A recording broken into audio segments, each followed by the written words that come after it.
uba yanzu mutum wai he ya sha ruwa yake gada kai yanzu ɗan satan nan ma da muke dai ba a daidai da sahu an zo an sa doka ko wata kafa an toshi ya ba kana nan ne ya ina nan yake wani kallon magana ne ina nan wallahi a nan nake dan zuwa in dan zagayo in cika ciki na in yunwa ta dame ni to ba ku dan abinci Allah wallahi to yara ban guri dan wannan a shere ba ne ga ewa ne a sai fa dole ka sha ruwa mutum bina sha mu sarara a sha mu sarara sha mu sarara ni ma wayan da nake kenan ai nan mungun mafakaci na ji yunwa ko idan nake zuwa ni ma na sha ruwa ne dip me yi gatsa kawai yayin na sata ina ƙara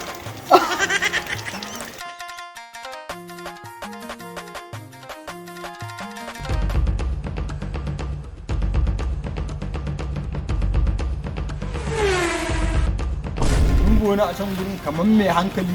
kuma kamar mahaukaci kamar mai hankali mahaukaci ne fa ai ka duba shi ba amma mu je mu tabbatar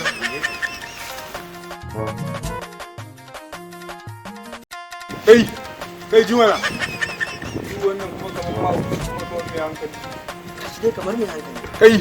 kai me kake unguwan nan Me kake a unguwan nan? kai ana ma magana ba za ka tashi kalli mutane ba ana ma magana kana wani uzurin ka daban Mota ce ta taba bige min kauri na sai kuma na dawo haka. ga ka dai kamar mai hankali ka zo kan bola ka yi wani tsaya ka yi kafis kana ta wani tsintan ledodin banza da ne mun kuma can mun je wata wahala muke Rayuwa idan ta ma canji sai ka ji ka saka yau baka da nauyin uban kowa. bawan Allah me yake faruwa to kai ga kanan na kalle ka kai shiga dai ta mutanen kirki amma ka zo kan bola kana wani tsince-tsincen wani ledodi wani waye me yake faruwa ne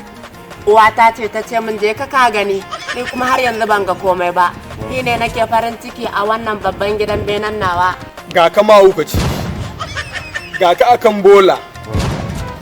kuma har ilo ka ce mana baka ga komai ba ko tsumar uba